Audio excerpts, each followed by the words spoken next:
And good evening, guys. What is going on? This is the Club of the Man 1993 coming at you for another live review as we are now talking about this week's episode of NXT, the January 17th, 2018 episode of NXT that took place again at the Atlanta Center Stage in Atlanta, Georgia. First off, if you guys can tell already by how I'm sounding and how I look, I'm feeling a lot better. I had the past couple days. I know the past couple of live shows I felt like awful. I felt dreadful. I got a good night's sleep last night.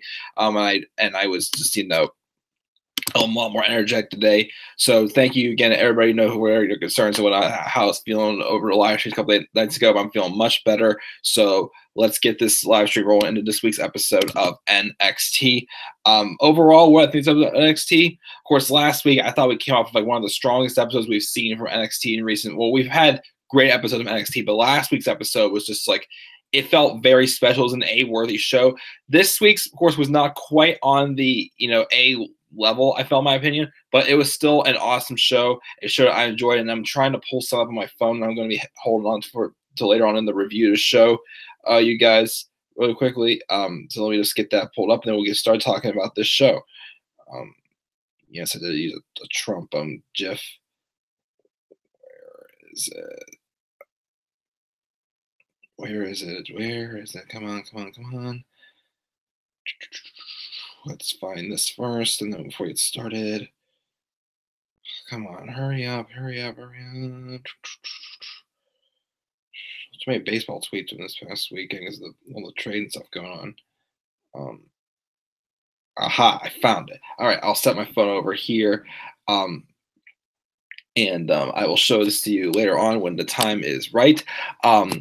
And Robbie, what's up? Thank you for joining me in the live chat. So let's get into this show. So we open up with a match. It was Tina Sabatelli and Roderick Moss taking on Heavy Machinery, falling out from what happened a few weeks ago when Heavy Machinery was trying to move Sabatelli's Maserati out of the parking spot by lifting it, pretty much. And as all know, Tina Sabatelli and Roderick Moss. There's two, there's a tag team for a bunch of those rich guys who just think they have it all and whatnot. And Heavy Machinery is an upcoming tag team, that got a little bit of a push like last year, but they didn't get that much of a shot at tag titles. I really thought they were going to get the NXT tag titles off of not Sandy, AOP by either Takeover Brooklyn or Takeover War Games. But Undisputed Era came along and Sanity also, so they were one more season already. I remember they did have a tag match against AOP last year. It was good, but it showed that they weren't quite ready yet for that spot. So they've slowed them down a little bit, but now they've brought them back onto that level again. And this is just a view to get them going a little bit. So we had this match between Roderick Moss and Tina Sabatelli and Heavy Machinery. Match was pretty good. I liked what we saw for the most part. We had some good action back and forth between these two. Tina Sabatelli and Roderick Moss, though, would win after Moss had a roll up on Tucker Knight and put his feet on the ropes for leverage. So it's the victory by Sabatelli and Moss just to keep their heel mem going as well. Probably keep this feud continuing on as well down the line. It could lead to, a number one contender for tag titles or something like that down the line, I'd say we could see. So it was just a nice little match to start us off, get one of these teams with momentum. Robbie in the live chat says stakes and weights, pretty much. But we had a good start off there from Moss and Sabatelli. Then we had a promo for the Undisputed Era backstage in the hallway. Adam Cole said he'll be fighting Aleister Black in Philadelphia, where he'll have a million ways to hurt him. He'll mangle and embarrass him, and a tag champion say it doesn't matter if AOP or Street Profits wins tonight. Also, they're fighting for the right to get dropped by Bobby Fish and Kyle O'Reilly at TakeOver Philadelphia, which I was excited for this main event match for me getting. So just another good promo there. And we had like a promo package also pretty much as it's probably going to be for the Extreme Rules match, which I cannot wait for at TakeOver Philadelphia. They had the highlight package from last week of quoting Aleister saying he doesn't need allies and promising to make Adam Cole fade to black and brief clips from the spots in the Extreme Rules matches of the past. This is going to be just a very awesome, hard-hitting match again. I'm glad they added a stipulation to this match, though, because I was a little scratch myself at first. We were going to do this match. I'm like, okay, they had a good match for the Fatal 4-Way qualifying match.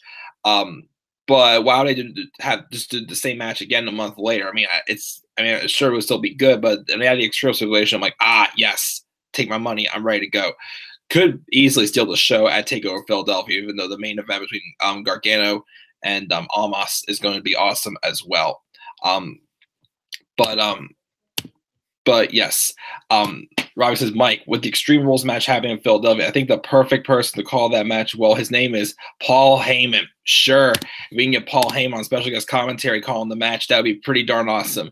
So I like that idea, Robbie. Thank you. And once again, as I keep saying, constantly endorsing my good friend Robbie here. Hashtag please sign Robbie so he can write for WWE someday. Once again, thank you for the great idea, Robbie, as always. And then we have a match. It was Roderick Strong versus the newcomer Fabian Eichner, who wasn't a cruiserweight division, but he has put on a little more weight, so he's still like a heavyweight wrestler, but he still wrestles like a cruiserweight. I am impressed, and I do look forward to seeing where they go with Fabian Eichner down the line. Hopefully, eventually, he could maybe an NXT champion, even just a solid mid-card performer, I guess, the main roster someday. Don't put back in the cruiserweight division, though, because he will be booked like crap, like most of the cruiserweights are on the main roster. But the match they had was good. Just a bunch of good counters. There's two guys whose styles mixed very well together. And Strong did defeat Eichner with a submission stronghold. And then he countered to the backbreaker, locked in the final hold pretty much to get Roddy the win, give him some momentum going forward. And then afterwards, Roderick. Now, here's the thing I was a little confused about, though, and I'm wondering what's going to happen here.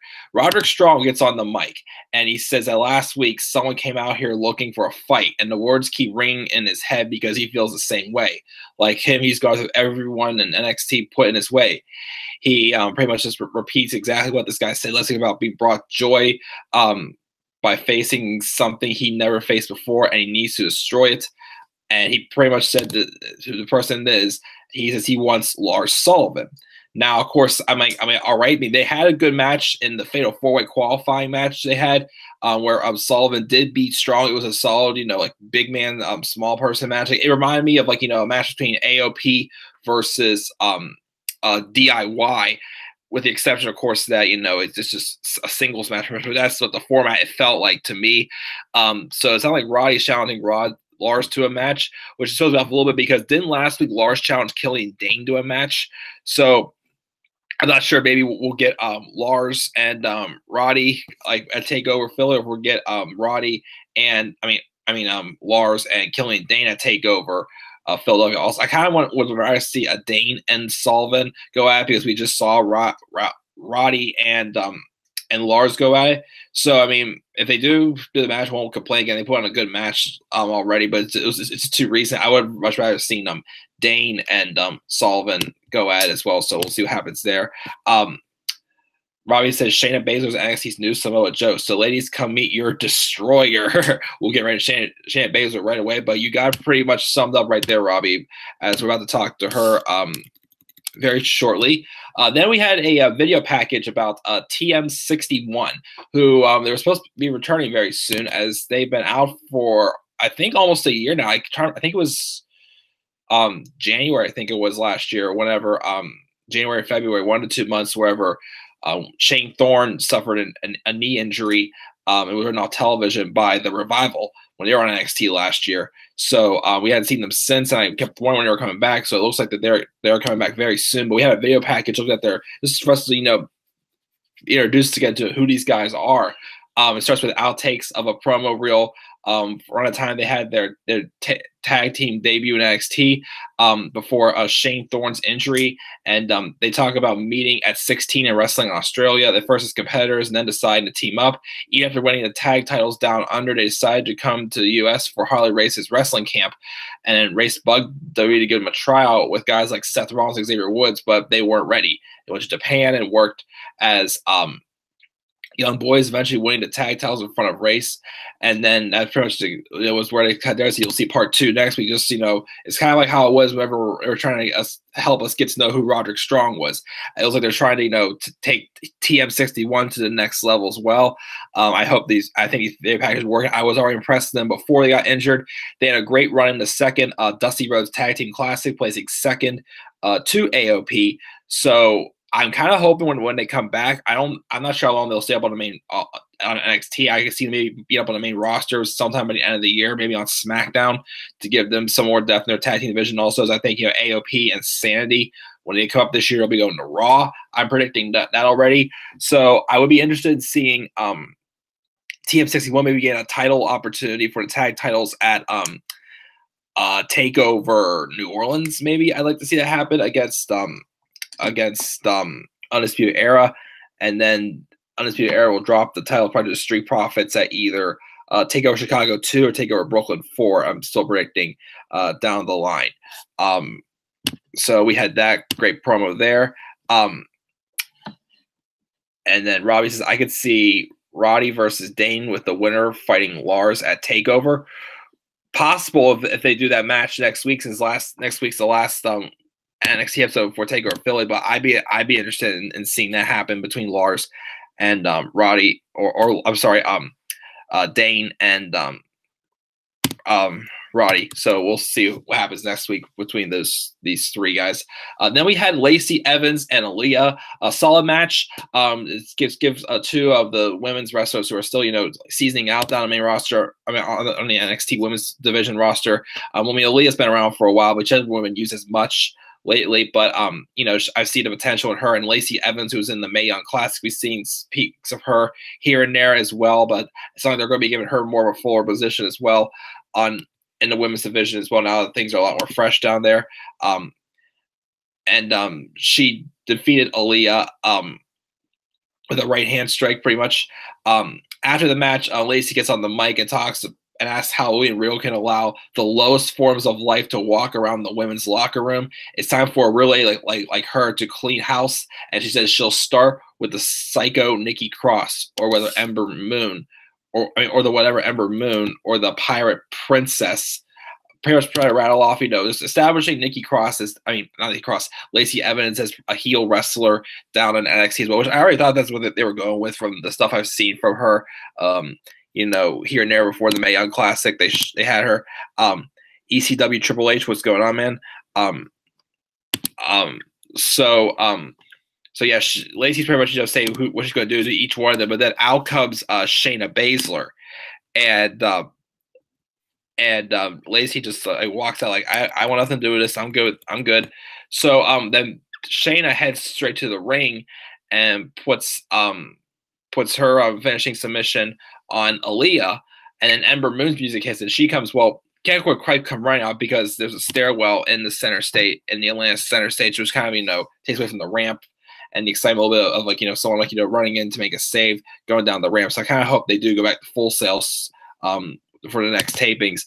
But Ember makes her way to the ring, and then Baszler just slides out and goes back up onto the stage, and Ember takes the mic and asks if Baszler wants to bully someone. She dares her to do it with her, and she dares her to get into the ring and fight, but Shayna says she doesn't have her gear. She's in just regular street clothes, but she'll do it for Ember's title. And then Ember says she'll meet her wherever, whenever, but you better be ready. And then Baszler says, let's do it in Philly. But of course, Real has to make the match official, as backstage he pretty much does make the match official. Now, all of a sudden, Zelina Vega comes in and says she wants to talk to Regal, and usually she tells Christy St. Cloud she can leave, but now she said you can stay this time and hear this. And she says Johnny Gargano was carried in a tag team and gifted a title opportunity. And Zelina Vega thinks that what the Velveteen Dream said last week, he had a good point. And he suggests that Gargano should face the Velveteen Dream to prove to her, the fans, and himself that he has a chance to even beat Andrade Almas in Philly, because of how Almas has his number pretty much and is constantly beat him. And then Regal says he will advise Johnny not to do that. And Zelina's like, fine. They'll prove that Johnny Wrestling is a lie when they embarrass him at TakeOver. Then they had No Way Jose backstage. They showed his a vignette for him. Then they showed him backstage, saying how 2017 was full of ups and downs like a roller coaster. He's going to keep having fun. Next week, he makes his 2018 debut, which about time, because why was No Way Jose kept off of TV so long on NXT? After it was the last time I remember him being on an episode of NXT was the pretty much the episode after Takeover Brooklyn 3, where he lost to Lars Sullivan. And then I did see him at the NXT Live in Pittsburgh on November 30th. Him and Sullivan had a really good match, I thought, together, but they weren't using him on the just the regular shows. So I'm like, what's going on here? Like, why weren't they really using him? So I'm glad that he's finally making it back to TV. We'll see what they do with him. I have heard rumors of maybe getting called up too, but they kept him off TV for so long. I'm not too big of a fan of it. Of him getting called up yet, because I don't think he's quite ready yet. If he goes up, he might just be either Apollo Crews or Ty Dillinger, who just get lost in the shuffle completely. And P.S. on the phone just rang. We're waiting on something. For some reason I get interrupted this call. That's the special exception for tonight. Anyways, Robbie in the live chat says we're talking about Nikki Cross, and I have to ask, where is my beloved Tainara Connie? Yeah, where is she at? I'm sure she's ready to be in some TV time soon as well. Because they're giving it to Lacey Evans. I hope we get more to Mercedes Martinez, Dakota Kai. Well, I'm sure we're also going to see Dakota Kai for a while after she pretty much took that nasty shot by Shayna Baszler. Hopefully they sell that pretty well. Mercedes Martinez, Lacey Evans, hopefully gets more time. Vanessa Bourne, Bianca Belair. We got a lot of good talent coming from the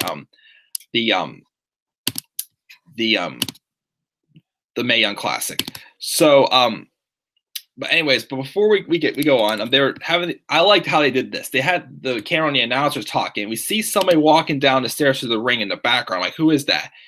And sure enough, it was Johnny Gargano, and he got this really strong, passionate promo. He was just had enough of Zelina Vega just talking trash about him.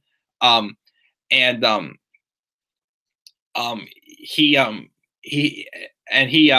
said he just saw the Regal Vega convo, and he hears everyone talking behind his back. Vega, Dream, and even Regal doubt he could beat Almas. Well, you know what? He is done being doubted. He is not a broken man. This is not a fluke, and this is his time. No one is going to stop him. He puts his title shot on the line against the Velveteen Dream next week, which, as Robbie said in our live stream the other night, I called that happening because I felt like Johnny Gargano needed one more match just to give him just a little bit more of energy to get him there. And I felt the best opportunity would be the Velveteen Dream coming back and saying, hey, you should be saying thank you. You took my spot, and I could have, been in your position if I wasn't hurt. Well, hurt. It was kayfabe. I did hear a rumor that also the reason why they kept Velveteen Dream off of TV. It was a good story just to have him replace Velveteen Dream, because obviously Velveteen Dream, he had a great showing at Get to Aleister Black, but it was obvious that he wasn't not quite ready to be in the NXT title picture quite yet. I think maybe like a couple more big wins will get him in there. But I did hear a rumor that the Dream may have been suspended for a wellness policy violation, but I'm not 100% sure if that is true or not. But anyways, as I would hope we say, John Gargano gets that one more big match that's going to give him like that boost of momentum going into TakeOver Philly, as he's going to challenge the Velveteen Dream next week and putting his title opportunity on the line. And he also said, because for the first time in a long time, he knows exactly who he is. He's Johnny Gargano. He's Johnny freaking Wrestling, and he is the next NXT champion. And he throws the mic down, so Johnny is putting it all on the line. And also, for what I was talking about before, before this went live, I want to show you guys this tweet that Zelina Vega left that my good friend Robbie One Kenobi in the live chat pointed out to me in our live stream the other night. Darn it, it's not quite focusing too well. It's too washed out, but it says, "Hi, Johnny Gargano." It's a picture of Zelina Vega wearing the DIY T-shirt, pretty much, and she has just that look in her eyes, like it's like she's good at playing just that pure evil little witch who's just trying to, get into Johnny's head constantly because she knows that they got the upper hand on him. So the odds are just completely stacked against Johnny Gargano. And I cannot wait to see what happens in that match at TakeOver Philadelphia. And also, will they, with Johnny's being willing to put anything on the line, will they go as far as next week? And we'll put a number contender show on the line next week. Not only that, but will again, Robbie's idea, will they have Johnny Gargano put his whole entire career on the line against Andrade Cien Almas? And will Tommaso Ciampa interfere in the match? It's some yet way to see, but I cannot wait for that match at TakeOver Philly. I am dying to see it. Robbie says in my Daniel Bryan voice, "You're a genius, Mike. That's why I like you." Thank you, Robbie.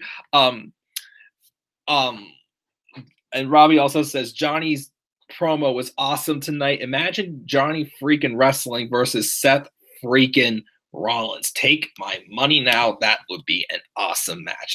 Hopefully they'll do that when Johnny gets to the main roster and he is booked pretty good. Let's hope that's the case. We then had one last another flashback as we were shown on the Undisputed Era last week, assaulting Sanity before the main event match, which ended up being a tag match against Roderick Strong and Aleister Black. But yeah, now we have our main event. It was a number one contenders match between the Street Profits and the Authors of Pain. The winner will face the Undisputed Era's Bobby Fish and Kyle O'Reilly at NXT TakeOver Philadelphia for the NXT Tag Team Championships. And I thought the match was fun. It did kind of show that, the Street Profits are up and coming, definitely, have great potential to be NXT Tag Team Champions, but not quite ready. I mean, it's like Velveteen Dream, just, a couple more solid wins, get a little more momentum going, and they will be good. So this sets me a roadblock to overcome, even if AOP goes up to the main roster, though, after their match at TakeOver Philadelphia. The match again was good, but AOP came up with the victory, defeating the Street Profits by hitting the last chapter. I think it was Montez Ford. So now that match set. So now for at NXT TakeOver Philadelphia, we definitely have AOP taking on Undisputed Era for the NXT Tag Team Championships. We have Shayna Baszler and Ember Moon taking on each other for the NXT Women's Championship. We have Aleister Black and Adam Cole in an Extreme Rules match. That's going to be awesome. And Andrade Cien Almas and Johnny Gargano for the NXT Championship. Maybe they'll add that stipulation of Johnny's career on the line. That is if Johnny beats Velveteen Dream next, which I'm not reading any spoilers because I don't want anything to happen. The only other thing we're probably not sure yet is probably who's going to be facing Lars Sullivan at TakeOver Philadelphia. We'll have to wait and see next week. But yeah, other than that, that is it for this live review of NXT. Robbie Elijah Gable, and say it with me, Mike. Shelton Benjamin don't win the SmackDown Tag Team titles. Could you see AOP versus the Usos before or after WrestleMania 34? I wouldn't mind seeing it, although I'm not sure if I want to see AOP go to SmackDown, because I would rather see them go to Raw right now, because I feel like Raw could use some more depth in their tag team division the way it is. Well, I want a babyface team on Raw, because Raw is lacking like a secondary babyface tag team. I don't know which direction they're going with the Balor Club yet. Really, the only babyface tag team we have is right now at least are Rollins and Jordan, but that's probably not going to be a lasting alliance. So I'm not 100% sure that, but I mean, even a match eventually down the line, I wouldn't mind seeing the Usos and AOP. Or actually, I keep predicting that the Usos will go to Raw after for the next Superstar Shakeup. So maybe they could face them there. So we'll say after WrestleMania, AOP and the Usos, but definitely eventually I would like to see that match. And a handicap match at TakeOver Philadelphia between Dane and Roddy taking on Lars.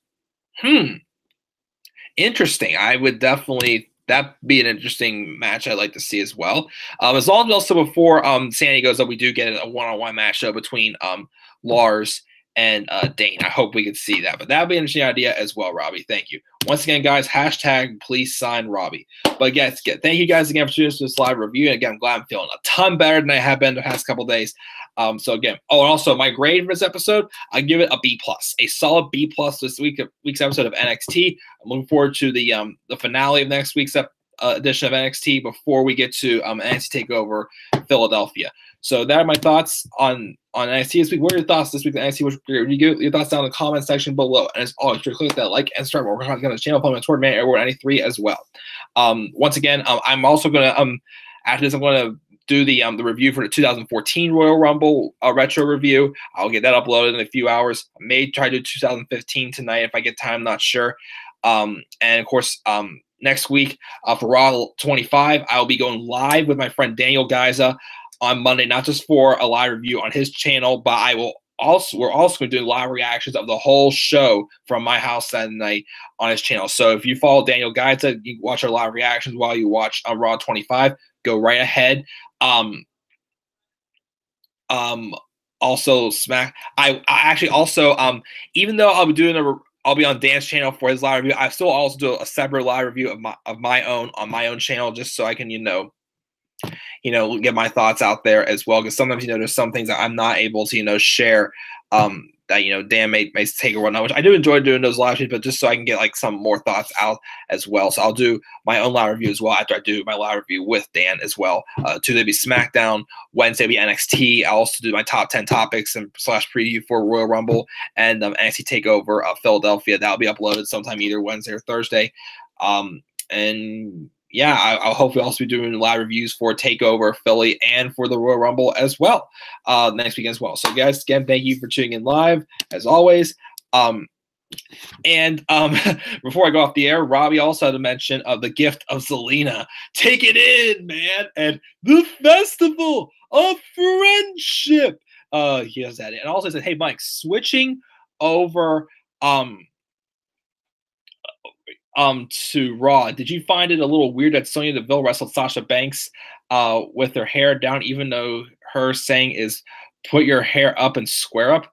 Yeah, it's true. I didn't think of that. I mean, I thought Sonya looked better with long hair, honestly. But yeah, I didn't think of that yet. She has that line of, as Robbie would say, put your hair up and square up. But yeah, that is true. Not saying on tagline. Good continuity error point out there as well, Robbie. But yeah, thank you guys again for tuning in for this live review of NXT. Again, I'll probably be having the Royal Rumble 2014 video up in the next couple hours as well. Hopefully we'll do 2015 as well tonight. If not, I'll do it tomorrow. And yeah, thanks again for tuning in, guys. And until then, have a great night.